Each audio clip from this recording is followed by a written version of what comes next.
Encounter जिसने सिर्फ एक शख्स की जान नहीं ली बल्कि पूरे गांव की जिंदगी बदल दी। एक महीना बीत चुका है लेकिन आज भी 70 से ज्यादा परिवारों के चूल्हे पर तेल मसाला नहीं चढ़ा। लोग सादा भोजन कर रहे हैं और इंसाफ की मांग पर अड़े हैं। आखिर ऐसा क्या था भरत भूषण तिवारी में जिसे गांव वाले अपना मसीहा बता रहे हैं और प्रशासन इन आरोपों को पूरी तरह खारिज कर रहा है। भोजपुर के जवनिया गांव में भरत भूषण तिवारी एनकाउंटर का मामला अब सिर्फ एक पुलिस कार्रवाई नहीं बल्कि सामाजिक और राजनीतिक बहस का विषय बन चुका है। घटना के कई दिन बाद भी गांव का माहौल मातमी है। करीब 70 परिवारों ने ऐलान कर दिया कि जब तक भरत तिवारी को इंसाफ नहीं मिलेगा तब तक उनके घरों में तेल मसाले वाले खाने नहीं बनेंगे। गांव के लोग सिर्फ सादा भोजन कर रहे हैं और इसे अपना शांतिपूर्ण विरोध बता रहे हैं। ग्रामीणों का दावा है कि भरत तिवारी ने गांव के लोगों के लिए सड़क, बिजली, चापाकल और अन्य बुनियादी सुविधाओं की आवाज़ उठाई थी। कई विस्थापित परिवारों का कहना है कि बाढ़ और कटाव के दौरान भरत लगातार उनकी मदद करते रहे और दिन में कई बार उनका हाल चाल लेने पहुंचे थे।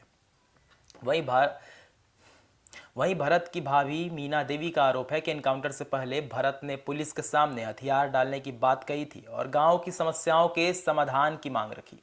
उनका आरोप है कि भरोसा दिलाने के बाद भी उनके साथ छल हुआ। हालांकि यह परिवार का दावा है जिसकी स्वतंत्र पुष्टि नहीं हुई है। ग्रामीणों ने यह भी आरोप लगाया है कि एनकाउंटर के दौरान जरूरत से ज्यादा बल प्रयोग किया गया। वहीं कई लोगों ने दोषियों पर कार्रवाई और निष्पक्ष जांच की मांग की है।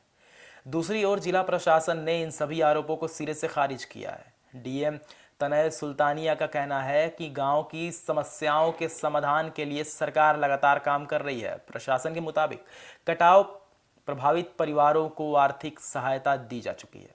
कई लोगों को जमीन का पर्चा मिला है, आवास निर्माण जारी है, सड़क, बिजली, आंगनबाड़ी केंद्र और सामुदायिक भवन जैसे विकास कार्य भी तेजी से चल रहे हैं। डीएम ने भी कहा कि भरत तिवारी के भाई द्वारा लगाए गए आरोपों के समर्थन में अब तक कोई आधिकारिक शिकायत या ठोस साक्ष्य नहीं मिला है। प्रशासन का कहना है कि यदि परिवार अपना पक्ष रखना चाहे तो वो कानून के तहत स्वतंत्र है। इसी बीच जिस संस्था पर एनकाउंटर हुआ था वहां अब दूर दूर से लोग पहुंच रहे हैं। कई सामाजिक संगठनों और पूर्व सैनिकों ने भी वहां श्रद्धांजलि दी है। गांव में भरत तिवारी की याद में भावुक गीत गाए जा रहे हैं और लोग उन्हें गरीबों की आवाज़ बताकर याद कर रहे हैं। लेकिन सबसे बड़ा सवाल यह है कि यह क्या एक एनकाउंटर पूरी तरह दायरे में हुआ या फिर ग्रामीणों के आरोपों में कोई सच्चाई छिपी है। इसका जवाब अब जांच और न्यायिक प्रक्रिया से ही सामने आएगा। धन्यवाद।